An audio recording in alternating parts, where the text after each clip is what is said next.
మానవులకు అందరికీ కోరికలు ఉన్నాయి. మేము ఇది పొందాలి, అది పొందాలి, ఏ సంపదలు పర సంపదలు పొంది ఆనందంతో జీవించాలని చెప్పి అందరికీ ఇచ్చా కోరికలు అనేది ఉంటుంది. అందుకోసమే ఈ విషయమై మహాభారతంలో శ్రీ వేదవ్యాస మహర్షుల వారు ఉపదేశం చేసినారు. ఆ గురుదేవులు వేదవ్యాస మహర్షుల వారు ప్రసన్న వదనుడై కూర్చున్నప్పుడు శిష్య సమూహం అంతా వెళ్ళి కూర్చొని, స్వామి మాకు వ్రతమును ఉపదేశించేయండి స్వామి, మేము ముల్లోకవాసులందరూ మమ్మల్ని చూసి జయ జయలనాలి, ఈ ముల్లోకవాసులంతా మాకు వశీకరణం కావాలి, అట్టి ఏమైనా వ్రతం ఉంటే మాకు చెప్పండి. మేము తపస్సు చేయలేము, యజ్ఞయాగాదులు చేయలేము. తపస్సు చేయాలంటే ఇంద్రియాలు అదుపులో పెట్టుకోవాలి, బ్రహ్మచర్యము, జపము, మౌనము, నిరాహారములు కలిగి ఏకాంతవాసి అయి నిష్ఠతో ఉండాలంటే అది మా వల్ల కాదు సుమా. మేము సమస్త తీర్థములందు స్నానం చేసి పాదయాత్రలు చేసి ఈ భూమండలమందు విహరించలేము, అది మాకు సాధ్యము కాదు. కానీ మాకు ముల్లోకవాసులందరి ద్వారా కీర్తింపబడాలి, ముల్లోకవాసులంతా మమ్మల్ని జయజయలు పలకాలి, మా కీర్తి ముల్లోకమునందు వ్యాప్తించాలి, ముల్లోకవాసులకు అందరికీ తెలిసిపోవాలి ఈయన మహాత్ముడు పుణ్యపురుషుడు అని చెప్పి జయ జయ ధ్వానాలు పలకాల, మా నామమును ఉచ్చరించే వ్రతం ఏమైనా ఉన్నదా స్వామి అని వేదవ్యాస మహర్షుల వారిని ప్రశ్నించినారు కొంతమంది శిష్యులు. ఇదేమిదో, ఏం వ్రతమో, ఏం భక్తులేమో, ఎక్కడ పోరంట, తీర్థయాత్రలు చేయరంట, తపస్సు చేయలేరంట, ముల్లోకవాసులు జయజయలనాలంట, అలా కీర్తి ముల్లోకమును ఎందు వ్యాప్తించాలట, ముల్లోకవాసులు అందరూ వశమైపోవాలి, అట్టి వ్రతం ఏమైనా ఉన్నదా అని ప్రశ్నించినారు. వేదవ్యాస మహర్షుల వారు ఉపదేశం చేసినారు, నాయన అట్టి వ్రతము కూడా ఉన్నది. నహీదృశం సంహననం త్రిషు లోకేషు విద్యతే దయా మైత్రీ చ భూతేషు దానంచ మధురాచ వాక్ అని వేదవ్యాస మహర్షుల వారు సెలవిచ్చినారు. నాయనలారా, మీరు మీ కర్తవ్య కర్మలు చేసుకుంటూ మీ మనసును మార్చుకోండి, మీ ప్రవర్తన మార్చుకోండి. నహీదృశం సంహననం త్రిషు లోకేషు విద్యతే, ఈ ముల్లోకముల యందు నహీదృశం సంహననం త్రిషు లోకేషు విద్యతే దయా మైత్రీ చ భూతేషు దానంచ మధురాచ వాకు. ఈ ముల్లోకవాసులందరూ కూడా నిన్ను అందరి ద్వారా మీరు ముల్లోకవాసుల ద్వారా మీరు కీర్తింపబడాలంటే ఒక వ్రతము ఉన్నది. అది ఏమి వ్రతం అంటే దయా మైత్రీ చ భూతేషు దానంచ మధురాచ వాకు. సులభమైన వ్రతము. మీరు కఠినమైన వ్రతాలు చేయమన్నారు, తపస్సు చేయమన్నారు, తీర్థయాత్రలు తిరగమన్నారు. పుణ్యవ్రతం అంటే ఎన్నో పుణ్యక్షేత్రములు దర్శించాలా, పాదయాత్రలు చేయాలా, తీర్థ దర్శనము, తీర్థ సేవనము, క్షేత్ర దర్శనములు చేసుకుంటూ తిరుగుతున్నటువంటి పుణ్యపురుషులకు ఎంతో పుణ్యము ప్రాప్తిస్తుంది. అది మాకు సాధ్యం కాదన్నారు, తపస్సు సాధ్యం కాదన్నారు. మీ కర్తవ్య కర్మలు చేసుకుంటూ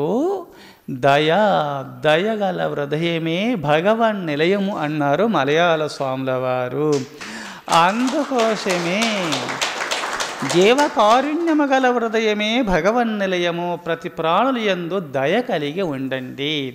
ఏ ప్రాణిని బాధించకండి, ఏ ప్రాణిని నొప్పించకండి. మీరు ప్రతి ప్రాణి హృదయంలో పరమాత్మను చూస్తుండండి. పిల్లి వచ్చినా, ఎలుకొచ్చినా, నీ శత్రువు వచ్చినా, మిత్రువు వచ్చినా, ఎవరు దర్శించినా ప్రతి ప్రాణి యొక్క హృదయంలో పరమాత్ముడి సృష్టిని నడిపిస్తున్నాడు. ఈశ్వర సర్వభూతానాం హృద్దేశేర్జున తిష్టతి భ్రామయన్ సర్వభూతాని యంత్రారూఢాని మాయయా. అందరి యొక్క హృదయ పద్మము యందు నివాసుండనై వారి యొక్క పూర్వకర్మ విశేషమును బట్టి రంగుల రాట్నాన్ని తిప్పినట్టు, ఒక కూటస్థుడు రంగుల రాట్నము త్రిప్పినట్టుగా ఈ 14 భువనముల అన్ని కూడా అన్ని భువనముల యందు నివాసమైన ప్రతి ప్రాణిని పూర్వజన్మ కర్మ విశేషమును బట్టి వారికి ఏది ప్రసాదించాలో, వాళ్ళని ఏమేమి అనుగ్రహించాలనో పూర్వజన్మ కర్మ విశేషమును బట్టి వారి హృదయ పద్మమును యందు నివాసుండనై అది ప్రసాదిస్తున్నాను అర్జున అని చెప్పినాడు భగవద్గీతలో. కృష్ణ పరమాత్మ అర్జునుని నిమిత్త మాత్రంగా పెట్టుకొని లోకానికి అందించిన దివ్య సందేశం ఇది. అందుకోసమే అందరి హృదయ పద్మముల యందు భగవంతుడు నివాసమై ఉన్నాడు. కావున మనమందరం కూడా ప్రతి ప్రాణిలో పరమాత్మ ఉన్నాడు, భగవంతుడు ఉన్నాడు అనే భావన చేత ప్రతి ప్రాణిలో పరమాత్మ ఉన్నాడు. పరమాత్మకు మొక్కాలి. ప్రాణి సేవయే పరమాత్మ సేవగా మనం భావించాలి. అహింసా పరమో ధర్మ, అధర్మ ప్రాణినా వదః. అహింసా వ్రతాన్ని పాటిస్తే చాలు సుమా. సర్వయజ్ఞేషు యద్దానం సర్వతీర్థేషు యత్ఫలం సర్వదాన ఫలం వాపి తన్న తుల్యమహింసయా. ఒక అహింసా వ్రతాన్ని మీరు పాటిస్తే చాలు, సమస్త యజ్ఞయాగములు చేసిన వారు మీరవుతారు. సర్వయజ్ఞేషు యద్దానం, సమస్త దానములు, షోడశ మహాదానములు మున్నగు ఎన్ని దానములు ఉన్నాయో అన్ని దానములు మీరు చేసిన వాళ్ళు అవుతారు. సర్వయజ్ఞేషు యద్దానం సర్వతీర్థేషు యత్ఫలం, సమస్త తీర్థముల యందు స్నానం చేసిన వాళ్ళు అవుతారు. అండగా సమస్త తీర్థములందు స్నానం చేస్తూ సమస్త దేవతామూర్తులను దర్శనం చేసుకుంటే ఎట్టి ఫలితం వస్తుందో, సమస్త యజ్ఞయాగాదులు చేస్తే ఎట్టి ఫలితం ఉందో, సమస్త దాన ధర్మములు చేస్తే సమస్త దానములు చేస్తే ఎట్టి ఫలితం ఉందో, సర్వదాన ఫలం వాపే తన్న తుల్యమహింసయ. ఒక అహింసా వ్రతాన్ని పాటిస్తే చాలు, సమస్త దానములు చేసినటువంటి పుణ్యమంతా నీకు ప్రాప్తిస్తుంది. సమస్త తీర్థములను యందు స్నానం చేసిన ఫలితము ప్రాప్తిస్తుంది. సమస్త దేవతామూర్తులను దర్శనం చేసుకున్న పుణ్యము నీకు ప్రాప్తిస్తుంది. మాంసము తింటూ మానేస్తే చాలు. శతవర్ష కృతం తపః. మహాభారతంలో భీష్మాచార్యుల వారు చెప్తారు, మాంసము తింటూ మానేస్తే 100 సంవత్సరాలు తపస్సు చేస్తే ఎంత పుణ్యమో అంత పుణ్యము ఆ పుణ్యపురుషులకు ప్రాప్తిస్తుందట.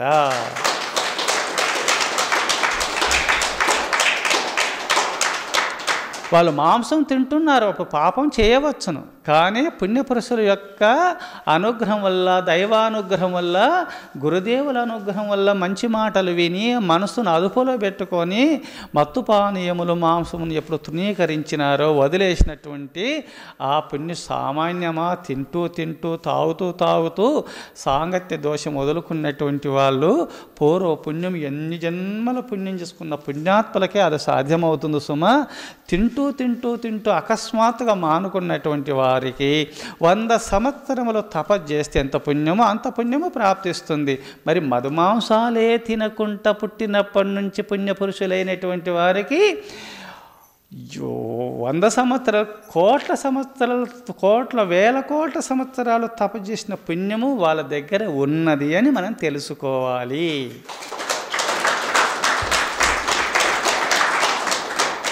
శతవర్ష కృతం తపః.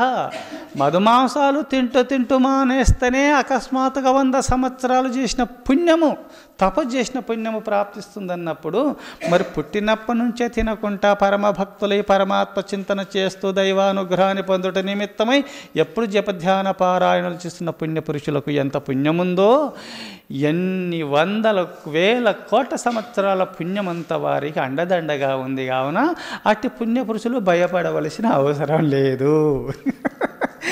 మాకు ఏం జరుగుతుంది, ఏమవుతుందో అంటే మధుమాంసాలు మానుకున్న పుణ్యపురుషులు సామాన్యులు కారు, వారికి అన్ని సిద్ధిస్తాయి అని దీని అర్థము. ఎందుకంటే ఒక్కటి సిద్ధించాలంటే తపస్సు చేయాలి. కానీ తింటూ అన్నీ మానేస్తే 100 సంవత్సరాలు చేసిన తపస్సు వాళ్ళకి సిద్ధిస్తుందంటే వారి కోరికలు అన్నీ నెరవేరుతాయని అర్థమే కదా. సామాన్యమైన విషయం కాదు సుమా. ఇది శాస్త్ర పురాణములు ఎందుకు చెప్పబడింది, మహర్షులు త్రికాల జ్ఞానులు చెప్పినటువంటి దివ్య సందేశము.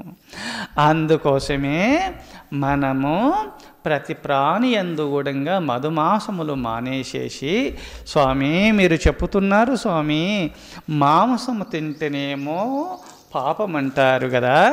మరి టమాటాలు కోస్తున్నాము, వరి కోస్తున్నాము, చెట్లు నరుకుతున్నాం స్వామి.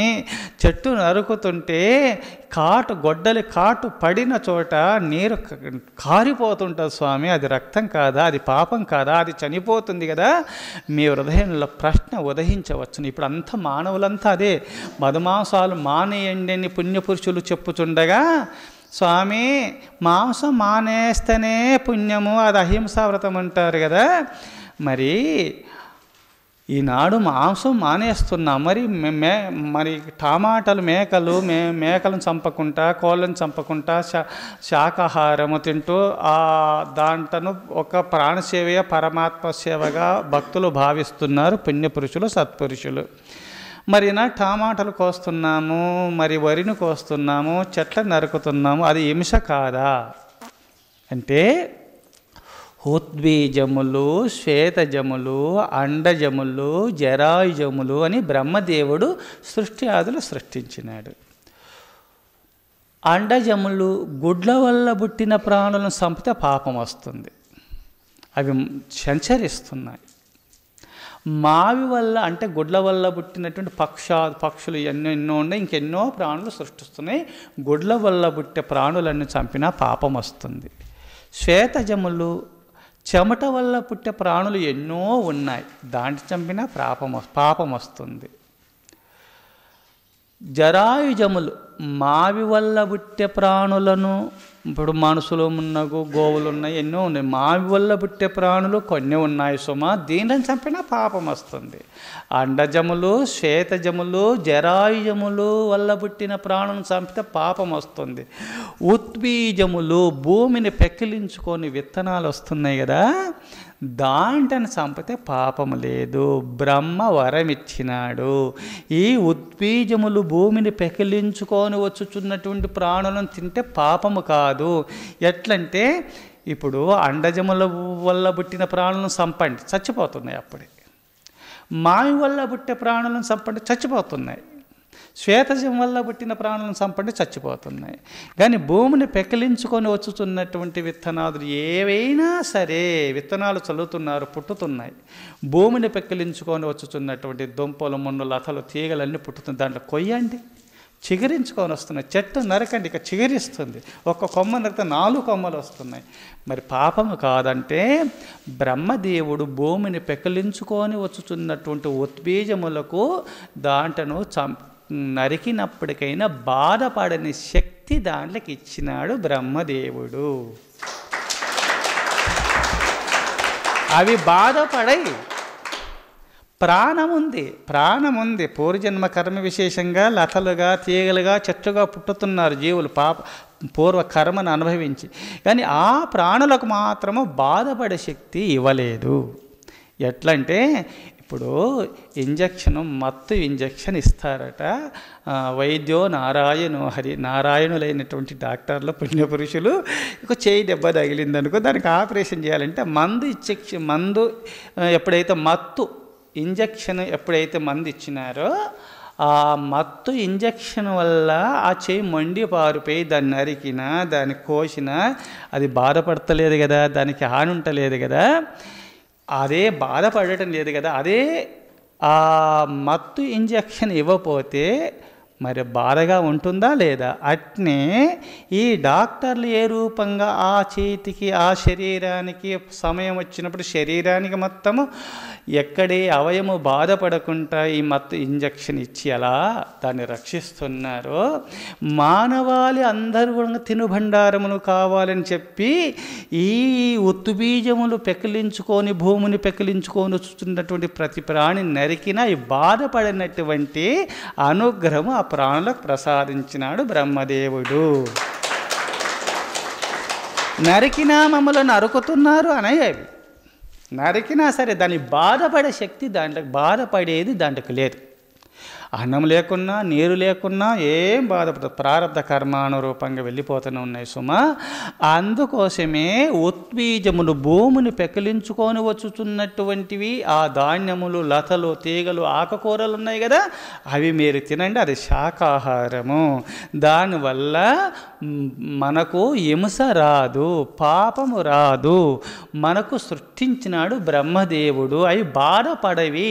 నువ్వు వరి కొయ్యండి, చిగురులు వస్తుంది, మళ్ళీ కూడా పూత పూస్తుంది, గెల వేస్తుంది, వరి వండుతుంది. టమాటా చెట్టును కొయ్యండి, మళ్ళీ చిగురులు వస్తుంది.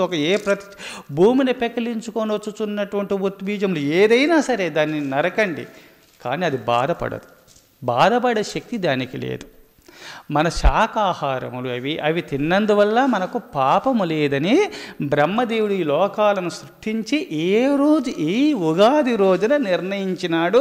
ఇవన్నీ కూడా మీరందరూ కూడా శాకాహారులై విహరించండి అని మానవులకు చెప్పినాడు. ఇది అందుకోసమే మానవులందరూ కూడా ఏదో ఆ జంతువులను చూసి నేర్చుకున్నారు, ఏదో ఆ జంతువులుగా తయారైపోతున్నారు, నరకాన్ని పొందుతాం తెలియక. అంతవరకే తెలిసి చేస్తలేరు. ఈనాడు భూలోకంలో మధుమాంసాలు తినుచున్నటువంటి పుణ్యపురుషులు వాళ్ళు పాపపురుషులు కాదు, మానవ జన్మ రావడమే పుణ్యపురుషులు. వాళ్ళు ఏదో సాంగత్య దోషం వల్ల తింటున్నారు. ఇప్పుడు చెప్తే ఇంటలేరు, నాలుకదాసులై మండి మాటలు పలుకుతున్నారు. కానీ ఇంకా కొంతకాలానికి ప్రపంచమంతా కూడా అహింసా పరమో ధర్మ అధర్మ ప్రాణినా వధ అని నినాదము చేసే కాలం ఆసన్నమైంది త్వరలోనే. మాంసాహారము తినుచున్నటువంటి వారికి రోగాలు చుట్టుముట్టుతాయి. విషం త్రాగిన వాడు సస్తున్నాడు కదా అప్పుడే. ఈ మధుమాంసాలు తిన్నటువంటి వారికి రోగాలు 360 రోగాలు వెంటాడుతాయని వీరబ్రహ్మేంద్ర స్వాముల వారు చెప్పినారు. పాపము చేస్తున్నటువంటి అజ్ఞాన మార్గంలో విహరిస్తున్నటువంటి వారికి అజ్ఞానులను ఎంటాడుతూ 360 రోగాలు వస్తాయి సుమా. అవి వెంటనే తీసుకొని వెళతాయి ఆ రోగాలు సుమా. వాళ్ళు చచ్చిపోతారు. దానికి భయపడి మాంసాహారమును మత్తు పానీయాలు స్వీకరిస్తున్నటువంటి వారులకు అట్టి రోగాలు వస్తే తట్టుకోలేరు, అప్పుడే చచ్చిపోతారు వాళ్ళు. అందుకోసం దానికి భయపడి మన కరోనా సమయంలో వచ్చినప్పుడు కూడా మాంసం తినొద్దు, తింటే చచ్చిపోతారు. అందుకోసం నింబకము దళ భక్షణం. ఆనాడు వైద్యముల యందు చెప్పబడినటువంటి ధన్వంతరి మహర్షి చెప్పినటువంటి వైద్య శాస్త్రంలో ఉన్నటువంటి ఈ రహస్యమే ఆనాడు బ్రహ్మదేవుడు చెప్పినటువంటివి. ఈ నింబక దళమును అనగా ఈ నింబ అనగా యాప చెట్టు తెలుగులో, నింబ వృక్షము అనగా సంస్కృత పదము. ఈ నింబదళములను అన్ని లేతటి ఆకులు తీసుకొని దంచి వంటలుగా చేసుకొని ఈ కరోనా దేవత వచ్చేసి అందరినీ బంధించినప్పుడు, కరోనా దేవత అంటున్నావు స్వామి, ఇంతమందిని తీసుకుపోయింది కదని మీరు అనవచ్చును. అందుకోసమే ఆనాడు అప్పుడప్పుడు బ్రహ్మవరాన్ని పొంది ఈ మానవులను భూభారాన్ని తొలగించటానికి ఆ దేవత వస్తూనే ఉంటుంది. ఈ 200 సంవత్సరాలకు 200 సంవత్సరాలకు 400 సంవత్సరాలకు 600 సంవత్సరాలకు 1000 సంవత్సరాలకు 1000 సంవత్సరాలకు వస్తూనే ఉంటుంది. అది ఎవరంటే బ్రహ్మవరాన్ని పొంది పాపాత్ములను భూభారాన్ని తొలగించడం నిమిత్తమై అప్పుడప్పుడు సరే రైతున్నాడు కదా, పొలమునకు మన ఆహార ధాన్యములు పండిస్తున్నటువంటి దానికి అవరోధమును కలిగిస్తున్నటువంటి ఈ చీడ పురుగులు వచ్చినప్పుడు మనం మందు కొడుతున్నామా లేదా? అట్నే ధర్మ సంరక్షణార్థ నిమిత్తమై పాపాత్మలు అభివృద్ధి పొందినప్పుడు అప్పుడప్పుడు బ్రహ్మవరాన్ని పొంది బ్రహ్మ సంకల్పం వల్ల అప్పుడప్పుడు వచ్చేసి ఆ వాయు వేగంతో వచ్చేసి అజ్ఞానులను తీసుకొని వెళుతూ భయాందోళన కలిగించి పాపభీతి కలిగించి పుణ్య మార్గంలో పోయేలాగున అప్పుడప్పుడు చేస్తుంది ఆ దేవత. అందుకోసమే ఇప్పుడు మరి ఇలాంటి రోగాలు వీరబ్రహ్మేంద్ర స్వాముల వారి కాలజ్ఞానంలో 360 వస్తాయి. దానికి భయపడి అందరూ కూడా మధుమాంసాలు మానేస్తారు.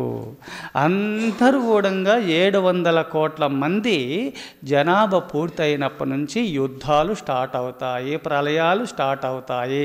ఒకేసారి నదులన్నీ పొంగేసి ఇప్పుడు అన్ని కూడా తొట్లు కట్టుకున్నారు, అనగా డ్యాములు కట్టుకున్నారు. అన్నీ ఆ అతివృష్టి కలిగి అన్నీ ఒకేసారి తెగిపోతాయి. ఒకేసారి 14 నగరాలన్నీ పాడైపోతాయి. సుమ అందరూ అర్ధరాత్రి వేళ తల్లి జోలపాటలు పాడుతుంది. బిడ్డలందరూ కొట్టుకొని వెళ్తే అందరూ కూడా ఏడుస్తూ తల్లికి బిడ్డలు, బిడ్డకు తల్లి, భార్యకు భర్త, భర్తకు భార్యలు చెప్పుకోకుండా అర్ధరాత్రి వేళనే జలమయం అయిపోతారు. మొత్తము ఈ యుద్ధాల వల్ల, భూకంపాదుల వల్ల, జల ప్రమాదాల వల్ల మొత్తము కూడా ఆ 700 కోట్ల మందిలో 600 కోట్ల మంది నశిస్తారు. భూమండలంలో 100 కోటి మంది మాత్రమే మిగులుతారని వీరబ్రహ్మేంద్ర స్వాముల వారు కాలజ్ఞానంలో చెప్పినారు ఈ విషయము.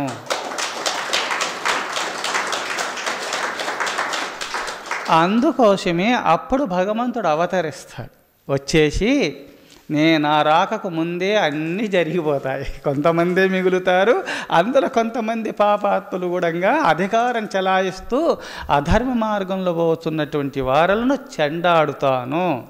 అప్పుడు ధర్మదేవతను 4 పాదంలో నడిపిస్తాను. ఆ చేతి హిమాచలం వరకే కాదు, ఈ సప్తసాగర పర్యంతము మొత్తం కూడా ధర్మస్థాపన చేస్తాను అని వీరబ్రహ్మేంద్ర స్వాముల వారు కాలజ్ఞానంలో చెప్పి ఉన్నారు.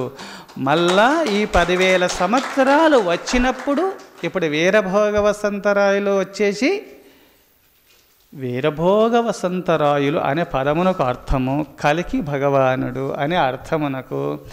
ఇంకా రానున్న ఈ కలియుగంలో 10,000 సంవత్సరాలు కలికి కలబోసిన బ్రహ్మ విష్ణు మహేశ్వర తేజస్సుతో అవతరిస్తాడు. సమస్త దేవతా సమూహము, సమస్త దేవతలకు అంశ ఉంటుంది. కలికి అనగా ఆ భగవంతుడు అవతరించేసి దుష్ట శిక్షణ, శిష్ట రక్షణ చేస్తాడు.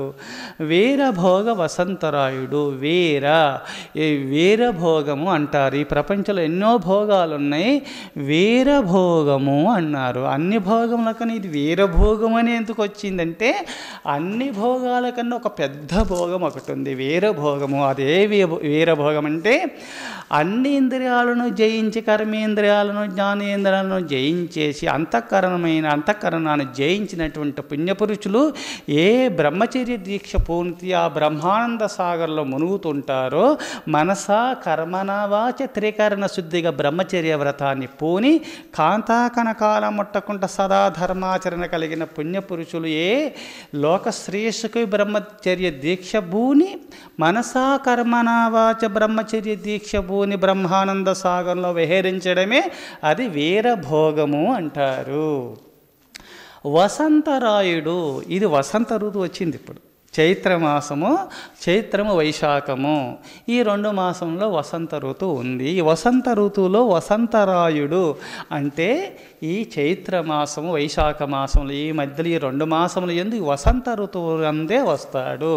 వీరభోగము, వీరభోగ వసంతరాయుడు, వసంత కాలంలోనే భగవంతుడు వస్తాడు. రాయుడు అంటే చక్రవర్తి, ఈ భూమండలాన్ని పాలన చేస్తాడు భగవంతుడు.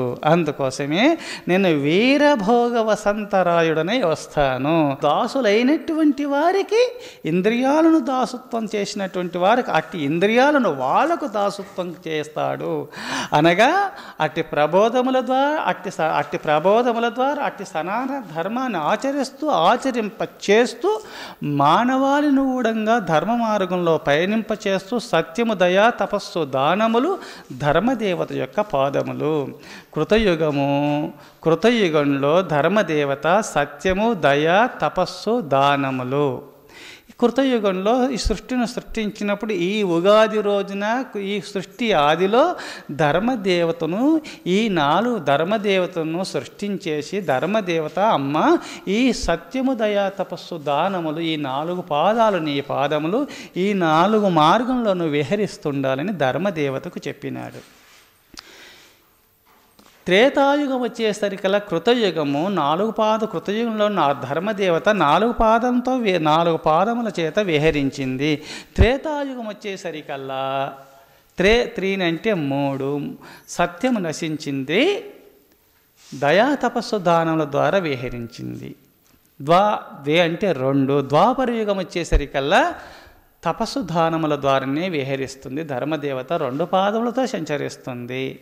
కలియుగం అనగా ఏకపాదము అనగా సత్యము దయా తపస్సు పోయి కలియుగంలో దానము మాత్రం మిగిలింది. దానం ఏ వృత్తిలో ఉన్నారో ఆ వృత్తి వారు దానం చేస్తున్నారు. ఎవరు ఏ వృత్తిలో ఉన్నారో రైతులు ఉన్నారు, దానం చేస్తున్నారు. ఏదైనా అలా ఎందుకు దారిలో పోయేవాళ్ళు తాగుడుపోతుంటే చాలు, తాగుడుపోతుందా రా తాగుదురా అంటారు వాళ్ళు. నాకు తెలియదు, చెప్పగా విన్నాను. ఏదో ఒక 20 సంవత్సరాల ముందు అన్నాను, తాగుడుపోతులు ఇక్కడికి వస్తే ఎట్లుంటుంది నాయన అంటే, అబ్బా గిర్ర తిరుగుతుందంట, భూమి గిర్ర తిరుగుతుందంట. ఒరి తాగి వాళ్ళ తలకాయలు తిరుగుతున్నాయి ఇంద్రియాలు, భూమి గిర్ర తిరుగుతుందంట. భూమి గిర్రన తిరుగుతుందంటే భూమి తిరుగుతుందా, మరి ఆయన కళ్ళు తిరుగుతున్నాయా? కళ్ళు తిరుగుతున్నాయి అవి. ఏమి భూమి తిరుగుతుందంటే ఎవరు గ్రహించినట్టే తాగుడుపోతూ గ్రహించినాడని అర్థమైపోయింది. భూమి తిరగటం లేదు. భూమి బంతిలాగా ఉంది కానీ చెండులాగా లేదు, ఒక నారింజ పండులాగా ఉందని ఈనాడు అందరూ చెప్తున్నారు. భాగవతంలో, పోతన భాగవతంలో వేదవ్యాస మహర్షుల వారు రాసినటువంటి సంస్కృత భాగవతాన్ని మీరు చదవండి. 5వ స్కందంలో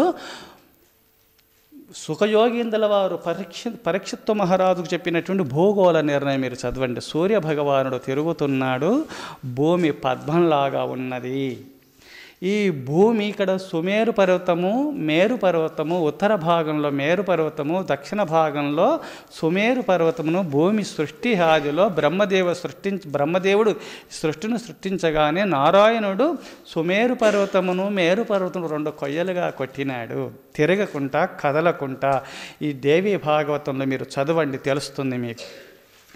భాగవతంలో మాత్రం సూర్యుడు తిరుగుతున్నాడు, ఈ భూమి పద్మాకారంగా ఉన్నది. ఒక నీటిలో పద్మం వేసినప్పుడు బంతి పుష్పము ఎలా ఉన్నదో అలా వేసినప్పుడు ఆ పుష్పము మునుగుకుంటే ఎలా ఉన్నదో నీటిపైన ఈ భూమి అలా ఉన్నది, పద్మాకారంగా ఉన్నది. ఒక్క పుష్పం, ఈ బంతి పుష్పం ఉన్నది కదా, ఈ బంతి పుష్పంలాగా భూమి ఉన్నదని, ఈ బంతి పుష్పమునకు రేకులు ఉన్నాయి. ఎట్లా రేకులు ఉన్నాయో ఈ రేకుల మాదిరిగా ఈ అన్ని పర్వతాలు ఉన్నాయి సుమా. సుమేరు పర్వతము, మేరు పర్వతము గుణంగా, మేరు పర్వతం గుణంగా ఈ కున్నటువంటి ఈ కొసను భూమిలోకి చెక్కినట్టుగా మేరు పర్వతమును సుమేరు పర్వతమును విష్ణుమూర్తి చెక్కినాడని కదలకుండా, భూమి ధర తిరగకుండా కదలకుండా ఉన్నది సుమా. అట్నే మరి మేరు పర్వతం ఎలా ఉందంటే ఒక పుష్పంలాగా ఉన్నది సుమ. అది అలా వెళుతూ ఇలా రేకులుగా, పుష్పం యొక్క రేకులు ఎట్లా విస్తరించి ఉన్నదో మేరు పర్వతం అంతా కూడా విస్తరించి ఉన్నది. ఒక్కొక్క రేకు అనగా పుష్పముకు ఒక రేకు ఎలా, ఈ దళం ఎలా ఉన్నదో ఒక్కొక్క దళము కొన్ని లక్షల మైళ్ళ దూరంలో ఉన్నది సుమ. ఎన్నో చెట్లు లతలు సమస్త దేవతామూర్తులంతా కూడా ఆయా లోకాలను కూడా మేరు పర్వతం పైన ఉన్నది. వైకుంఠం అనగా ఇప్పుడు ధ్రువ నక్షత్రం ఉంది, మేరు పర్వతం పైన అన్నమాట ధ్రువస్థానము. అందుకోసమే ఈ సమస్త లోకాలు కూడా సుమేరు పర్వతం పైన ఉన్నాయని మరి ఈనాడు అందరూ కూడా మేము చంద్రమండలం పోతున్నాము, ఇక్కడ పోతున్నాం, అక్కడ పోతున్నారు, వాళ్ళు పోతున్నారు కరెక్టే, అది అసత్యము కాదు. వాళ్ళు రూహున మేరు పర్వతం చుట్టూ తిరుగుతున్నారు. ఆ మేరు పర్వతం యొక్క దళాలు ఉంటాయి కదా, ఆ దళాలపైన వెళుతున్నారు. అక్కడ రాళ్ళు తీసుకుంటున్నారు, అవి తీసుకొని వస్తున్నారు. ఇది చంద్రమండలం, ఈ మండలం, ఆ మండలం అంటున్నారు. ఆ మండలాలను కూడా ఆయా పర్వతాల యొక్క శిఖరాలపైన ఉన్నట్టుగా శాస్త్రాలు పురాణాలు మనం చెప్పుతున్నాయి. వాళ్ళు చెప్పేది అసత్యం ఏం కాదు, కానీ భూమి గుండ్రంగా ఉన్నది, భూమి చుట్టూ సూర్యుడు సూర్యుని చుట్టూ భూమి తిరుగుతుంది అని చెప్తున్నారు. కానీ భూమి కదలకుంటుంది, సూర్యుడు సంచరిస్తున్నారని మన పురాణాలు శాస్త్రాలు చెబుతున్నాయి. అందుకోసమే మనమంతా కూడా ఈనాడు శాస్త్ర పురాణాలు ఈ 200 సంవత్సరాలు 300 సంవత్సరాల ముందు పుట్టినటువంటి ఆధునిక ఈ పురుషులు సృష్టించినటువంటిది. అందుకోసం భూమి అనేది తిరగటం లేదు, సూర్యుడు తిరుగుతున్నాడు. ఈ సూర్యోపనిషత్తు ఉన్నది, మన రామాయణము భూమి తిరుగుతుంది సూర్యుని చుట్టూ, సూర్యుడు ఒక గోళము ఒక స్తంభం అని చెప్పి ఎన్నో పాషాండ మతస్థులు అనగా ఈనాడు గుణంగా సైతాను మతస్థుల గ్రంథములు యందు రాయబడి ఉన్నది ఈ చరిత్ర. ఆయన దేవుడు కాడు, ఒక స్తంభము, ఒక మామూలు ఒక స్తంభం అని చెప్పబడి ఉంది. కావున సూర్యభగవానుడు స్తంభం కాదు సుమా. ఏ విధంగా మీరు కర్తవ్య కర్మలు చేస్తూ ఇంట్లో ఏ సమయాన్ని లేచి మీ కర్తవ్య కర్మలు ఒక యజమాని చేస్తున్నాడో అట్నే ఆ భగవంతుడు సూర్యభగవానుడు ప్రతిరోజు సమయం తప్పకుండా ఈనాడు పంచాంగకర్తలంతా కూడంగా ఈనాడు రోజులు, వారాలు, నెలలు, సంవత్సరాలన్నీ కూడంగా సూర్యభగవాను అనుసరించి నడుస్తున్నాయి. ఈనాడు సూర్యభగవానుడు లేకపోతే లోకమే లేదు సుమా. అందుకోసమే సూర్యభగవానుడు తిరుగుతున్నాడు, భూమి తిరగటం లేదు. మీరు దేవి భాగవతము చదవండి, ఇంకా కొంతకాలం నేను అంత కూడా ప్రకటించే రోజులు వస్తాయి. కావున ఇంకా కొంతకాలానికి సూర్యుడు తిరుగుతున్నాడు, భూమి తిరుగుతలేదు అని ఈనాడు కూడా సూర్యుని చుట్టూ భూమి తిరుగుతుంది రూ అని అంటున్నారు కదా. కొంచెం భూకంపం కొంచెం కదులుతూనే ఈనాడు ఎంతోమంది చనిపోతున్నారు, ఎంతో ప్రళయాలు సృష్టింపబడుతున్నాయి కదా, రూఢ తిరుగుతుందట. కానీ అది అసత్యము సుమ. వీరబ్రహ్మేంద్ర స్వాముల వారు భూప్రళయాలు జరిగినప్పుడు భూకంపం జరిగిన భూమి ప్రళయకాలంలో గుమ్మరిసానిలాగా గిరగిర తిరిగాను అప్పుడు అన్నాడు. మరి ఎప్పుడు తిరుగుతూనే ఉంది కదా, అప్పుడు ఎందుకు చెప్పాలంటే భూమి తిరుగుతలేదని వీరబ్రహ్మేంద్ర స్వామి వారి కాలజ్ఞానంలో అవగాహన అయిపోయింది, విశదీకరించినారు. భూమి ధర కదలటం లేదు, ప్రళయకాలంలో మాత్రము భూకంపాలు వస్తాయి. సూర్యభగవానుని ఆనాడు సుమతి ఆపింది. నా పతిదేవుడు మరణిస్తారు స్వామి, మీరు ఉదయించొద్దు అంటే, మరి భూమి తిరుగుతుందమ్మా, నేను తిరుగుతడలేదు, భూమికి చెప్పమ్మా ఒక మాట అన్నాడా. సప్తాశ్వరతమారూఢం ప్రచండం కశ్యపాత్మజం శ్వేతపద్మధరం దేవం తమ సూర్యం ప్రణమామ్యహం. మీరు సూర్యాష్టకంలో మొత్తం చదువుకోండి, చెప్పటానికి ఉండదు. సూర్య భగవాన్ యొక్క దివ్యత్వం యొక్క అక్కడ బోధపడుతుంది. కావున సూర్యభగవానుడు ఏకచక్రధారి అయి రథము, లోహితమైన రథము ద్వారా అనురుడు రథసారథిగా ఉండి సప్తాశ్వముల ద్వారా ఈ భూమండలాన్ని కూడా ప్రతిరోజు కూడా మేరు పర్వతం చుట్టూ తిరిగి వస్తున్నాడు. ఉదయాద్రి అస్తమాద్రి అని ఉండదు సుమ, ఉదయిస్తున్నాడు, అస్తమిస్తున్నాడు.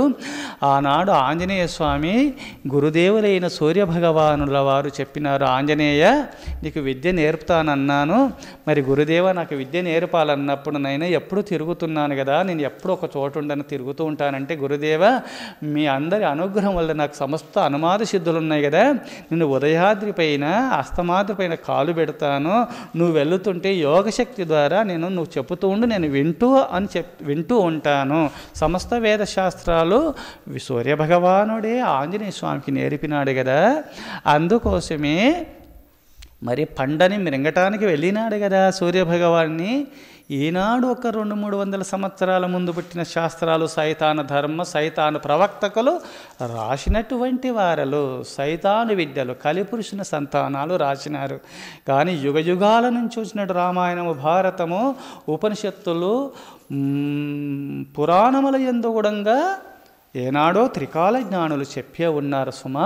అందుకోసమే భూమి తిరగటం లేదు, సూర్యుడు తిరుగుతున్నాడు అని ప్రపంచమంతా తెలుసుకొని సూర్య నమస్కారాలు చేసే రోజులు వస్తాయి. భగవంతుడు త్వరలో రానున్నాడు.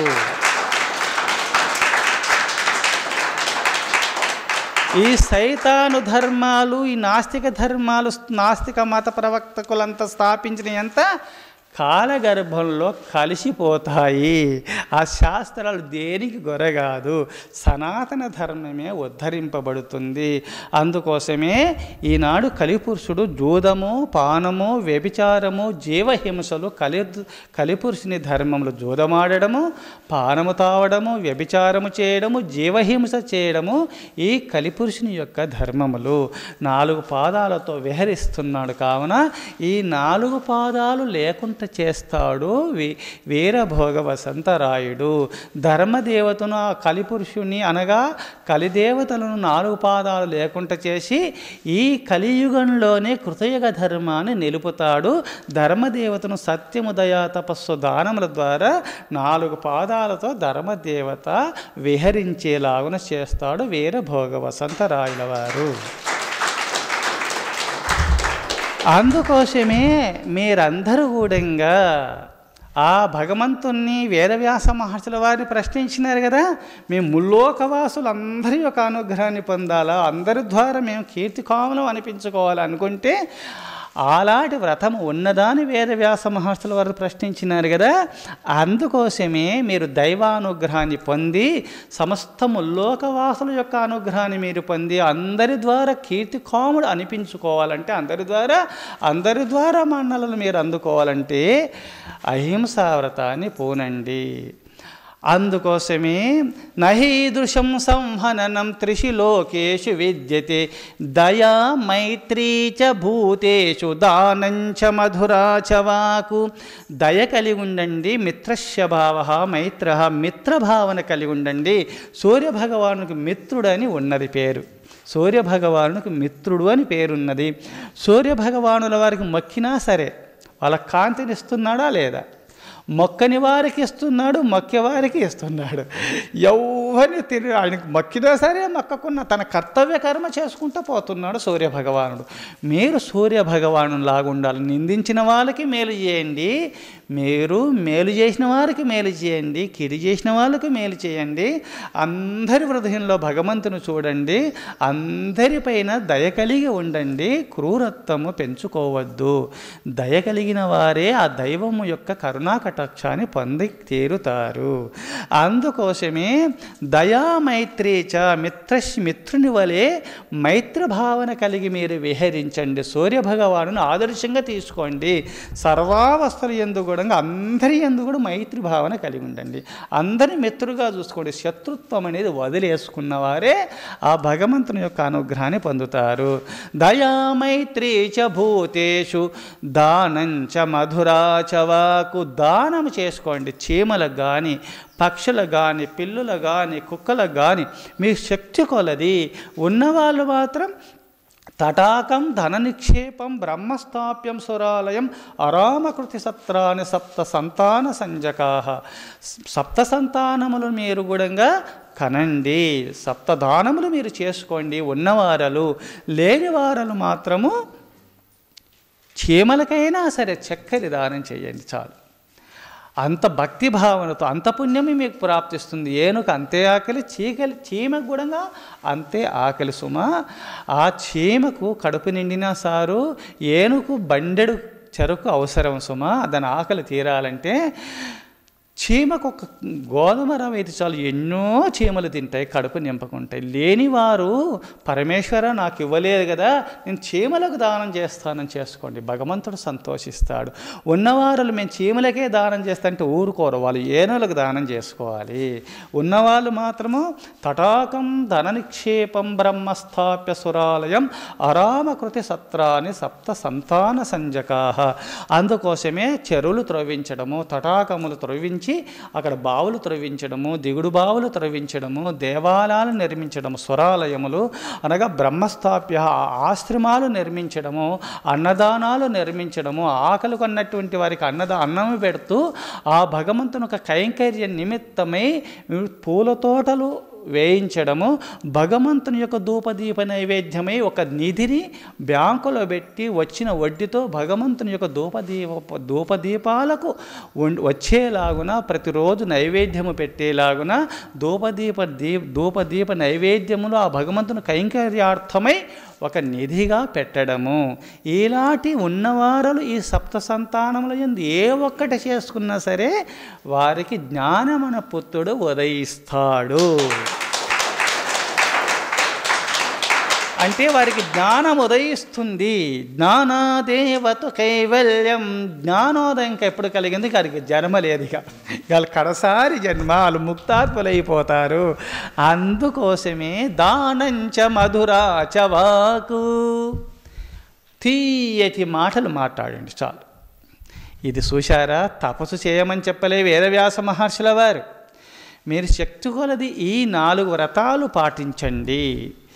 అహింసా వ్రతాన్ని పూనండి, దయ కలిగి ఉండండి, అందరిపైన మైత్రి భావన కలిగి ఉండండి, శక్తి కొలది దానం చేసుకోండి ప్రాణులకు, తీయటి మాటలు మాట్లాడండి, ఎవరి మనసులను బాధ పెట్టకండి.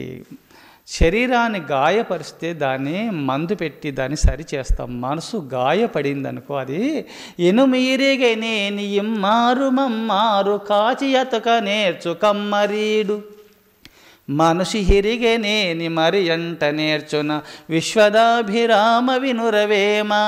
ఇనుము ఇరిగిపోయిందనుకో, కమ్మరి కొలుములో పెట్టి దాన్ని కొట్టి 2 చేసేసి దానికి రంధ్రాలు పెట్టి శీలలేసి ఆ వేడిలో కొట్టేసి అతికిస్తాడు. కానీ మనసు ఇరిగిపోతే అంటుకోదు సుమా. అందుకోసమే మీరు కఠినోక్తుల ద్వారా ఒక ప్రాణిని బాధించకండి. మధురమైన తీయటి మాటలు మాట్లాడాలి. ఎట్లా అంటే తేనె నాకుతూ ఉండగా, తేనె త్రాగుతూ ఉండగా ఎంత తీయగా ఉంటుంది, ఇంకా తాగాలనిపిస్తుంది కదా. ఒక మిత్రుడు వచ్చి మాట్లాడుతుంటే ఇంకా వినాలని ఒక కుతూహలత, ఉత్సాహం ఇంకా ప్రతి ప్రాణికి కలగాలి. తీయటి మాటలు మాట్లాడాలి. మీ మాటలు ఎలా ఉండాలంటే తీయటి తేనెలు ఒలికేలాగా ఉండాలి. మీ హృదయం వెన్నలాగా ఉండాలి. కఠిన వజ్రంలాగా ఉండదు, వెన్నలాగా ఉండాలి మీ హృదయము. మీ మనసు వెన్నెల్లాగా ఉండాలా. పౌర్ణమి రోజున చంద్రుని యొక్క కలలయందు చంద్రుడు ఎట్లా కాంతి పుంజములు వెదజల్లుతూ ఉంటాడో, చంద్రుడు మచ్చలేని ప్రకాశంతో ప్రకాశిస్తుంటాడో, మీ మనసు మచ్చలేని చంద్రుని వలె ప్రశాంతంగా ఉండాలా. మనసు ఎలా ఉంటుందంటే చంద్రునిలాగా ఉండాలి. పౌర్ణమి రోజు చంద్రుడు ఎలా ప్రకాశిస్తాడు? చంద్రుడు వేడి కలిగిస్తాడా? సూర్యుడు వస్తే కాంతి ఉంటుంది. సూర్యుడు వచ్చినప్పుడు వల్లు మండిపోతుంది వెండకు. కానీ చంద్రుడు ప్రకాశించినప్పుడు కాంతి ఉంటుంది, వెన్నెల ఉంటుంది, చల్లటి కిరణాలు, అమృత కిరణాలు ప్రసాదింపచేస్తాడు. చల్లటి కిరణాలు చంద్రభగవానుడు. చంద్రునిలాగా మీ హృదయం ఉండాలి. మచ్చలేని హృదయం కలిగి మీ హృదయంలో నుంచి కరుణ అనే కాంతి పుంజములు వెదజల్లుతూ ఉండాలి. అట్టి హృదయమునందు భగవంతుడు నివాసమై ఉంటాడు.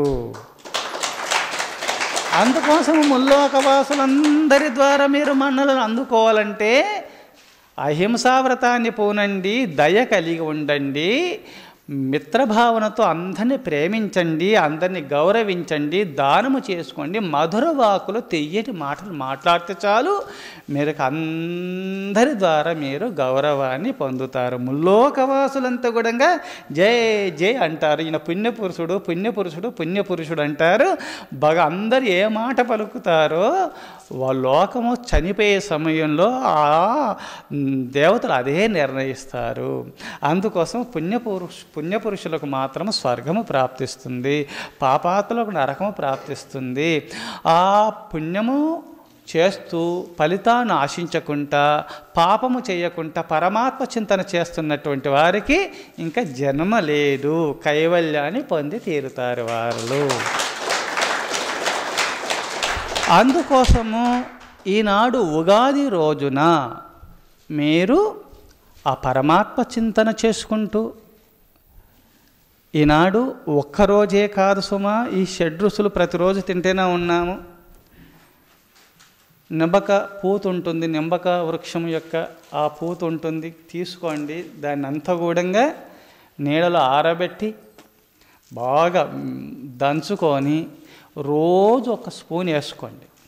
ఇంకా రసంలో ఈ పసుపులు ఇవన్నీ వేసుకుంటున్నారు, రకరకాలు వేసుకుంటున్నారు. కొంచెం కొంచెం ఒక చిటికడు రసంలో అట్లా వేసుకోండి.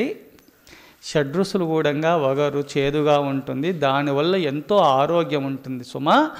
ఈ యాప చెట్టు యొక్క లేత చిగురంతా మీరు తీసుకొని దాన్ని బాగా దంచి బాగా ఉంటలుంటలుగా చేసుకొని మీరు ఎప్పుడైతే నీడలు ఆరబెట్టుకొని ప్రతిరోజు ఒకటి తిన్నారనుకో, షుగర్లు ఉండయి, మీకు బీపీ షుగర్లు తగ్గి ఆరోగ్యదాయకంగా మీరు ఉంటారు. ఇది శాస్త్రములు యందు, ఆయుర్వేదిక శాస్త్రములు చెప్పబడింది. అది మేము పాటిస్తున్నాం, అప్పుడప్పుడు పాటిస్తున్నాం. ఏం రోగం లేదు, ఏమైనా కొంచెం అనుమానం మేము పాటిస్తాం. శారీరక ధర్మం ఎవరికైనా తప్పదు. శరీరం ఉన్నప్పుడు ఆహార పానీయాలు స్వీకరిస్తున్నాం, మందులు అన్నం తింటున్నాం, కావున అది సహజంగా అందరికీ వస్తుంది. కావున తప్పకుండా మీరు అవి పాటించండి, దానివల్ల ఆరోగ్యదాయకం ఉంటుంది. అందుకోసమే శతాయుర్వజ్రదేహాయ సర్వసంపత్కరాయ చ సర్వారిష్ట వినాశాయ నింబకం దళభక్షణం అని ఈ ఉగాది రోజున అట్టి ప్రసాదము, ఉగాది ప్రసాదము స్వీకరిస్తూ ఆ బ్రహ్మ విష్ణు మహేశ్వరులను, వాణి పార్వతి లక్ష్మీమాతను, లక్ష్మీనారాయణులను, వాణి బ్రహ్మదేవులను, పార్వతీ పరమేశ్వరులను, సమస్త ఋషులను, సమస్త దేవతాగణములను, పంచభూతముల సూర్యచంద్రులను స్మరణ చేసుకుంటూ ప్రతిరోజు ఈ శ్లోకము చదువుకుంటూ ఎవరైతే ఇట్టి ప్రసాదాలను షడ్రుసులతో కూడినటువంటి ప్రసాదము స్వీకరించినటువంటి వారికి శతాయుర్వజ్రదేహాయ, వారికి వజ్రదేహముతో సమానమైనటువంటి శరీరముతో 100 సంవత్సరాలు జీవిస్తారు వారలు. సర్వసంపత్కరాయ చ, సమస్త సంపదలు వాళ్ళకు చేకూరుతాయి. ఎందుకంటే నాస్తికులై వెళుతలేరు, ఆస్తిక ధర్మంలో వెళుతున్నారు. ధర్మాచరణ కలిగి సాత్విక ఆహారమును తింటూ దైవచింతన చేస్తూ వెళుతున్నారు. కావున సర్వసంపత్కరాయ చ, సమస్త సంపదలు ప్రాప్తిస్తాయి. సర్వారిష్ట వినాశాయ, సమస్త అరిష్టములు తొలగిపోతాయి. ఎందుకు దైవచింతన చేస్తున్నాడు, ధర్మాచరణ కలిగి ఉన్నాడు. కావున ఇటు ఔషధములు స్వీకరిస్తున్నాడు, రోగాలు రావు, సమస్త అరిష్టములు తొలగిపోయి నింబకం దళభక్షణం. ప్రతిరోజు కూడా ఇవి స్వీకరిస్తూ శ్లోకము చదువుతూ ఈ ఉగాది రోజే కాదు సుమా, ఈ శ్లోకము కంఠస్థం చేసుకొని యూట్యూబ్ ఛానల్లో ఇప్పుడు నేను చెప్పిన శ్లోకము ప్రకటిస్తాము. అందులో యూట్యూబ్ ఛానల్లో ఈ ఉగాది యొక్క ఉపన్యాసంలో ఆ ప్రథమంలోనే ప్రకటిస్తారు. అది మీరు కంఠస్థం చేసుకొని రోజు చదువుకుంటూ ప్రతిరోజు ఉన్నప్పుడు కూడా నింబకం దళభక్షణం, ఆ లేత చిగుళ్ళు అలా చదువుకుంటూ రోజు అప్పుడప్పుడు తింటూ ఉండాలని వైద్య శాస్త్రం ముందు చెప్పబడి ఉన్నది. ఇది ఉగాది రోజు చదవాలని శ్లోకం చెప్పబడింది. అక్కడ ఆయుర్వేదిక శాస్త్రముల యందు కూడా శ్లోకములు చదువుతూ ఆ నింబక వృక్షమునకు ప్రదక్షిణం చేసి నమస్కారం చేస్తేనే ఆ వృక్షం యొక్క అనుగ్రహాన్ని పొందుతారు. అందరు తింటున్నామా తినడం కాదు, ఆ వృక్షదేవతకు నమస్కారం చేయాలి. ముమ్మారు నమస్కారం చేసి అమ్మా నాకు ఇటు రోగములు తొలగించని సమస్త దేవతాగణములను నమస్కారం చేసి సమస్త దేవతాగణమునకు నమస్కారం చేసుకొని నమస్కరించి అది తింటూ ఈ శ్లోకం చదువుకుంటూ ఉండండి. అందుకోసం ఇంకా సమయం లేదు, కావున ఇంకా పంచాంగ శ్రవణం ఉంటుంది. ఇప్పుడు అందరూ కూడా ఈనాడు మరి పంచాంగములతో కూడినటువంటి పంచాంగము కావున ఈ సంవత్సరం అంత బాగానే ఉంది, వర్షాలు బాగా కురుస్తాయి. అయితే ధర్మ పురుషులకు ఏ లోటు ఉండదు, అధర్మ పురుషులకు మాత్రము చాలా పీడింపబడుతారు, అల్లకల్లోల జరుగుతాయి. ఏమి అధర్మ మార్గంలో పోతున్నటువంటి వారు ఎండిటాకులు ఎలా రాలిపోతారో అట్లా రాలిపోతారని చెప్పబడి ఉన్నది. కావున ధర్మ పురుషులకు ఉన్నా సరే దైవానుగ్రహం ఉంటుంది, పోయినా సరే మోక్షం పొందుతాం. ఉన్నా మనకు మేలే, మరణించినా ముక్తి పొందుతాము, రెండు మనకు మేలే.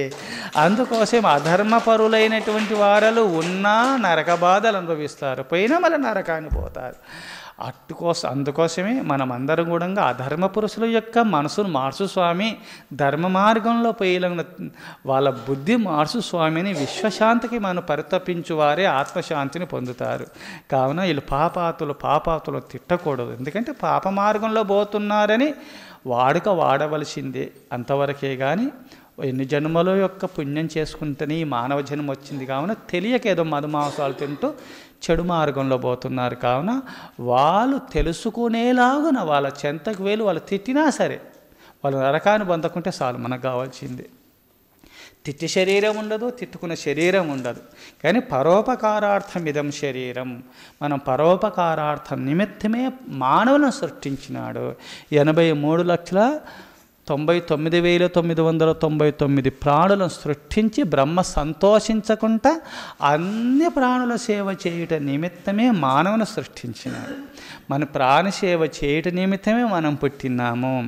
అందుకోసమే ఈనాడు ప్రతి ప్రాణి కూడా ఆదిత్య చంద్ర సూర్యచంద్రులను, ఈ పంచభూతములను, నదులను, గోవులను ఇవన్నీ కూడా పరోపకారార్థము సృష్టించినాడు. పరోపకారార్థ ఫలంతి వృక్షా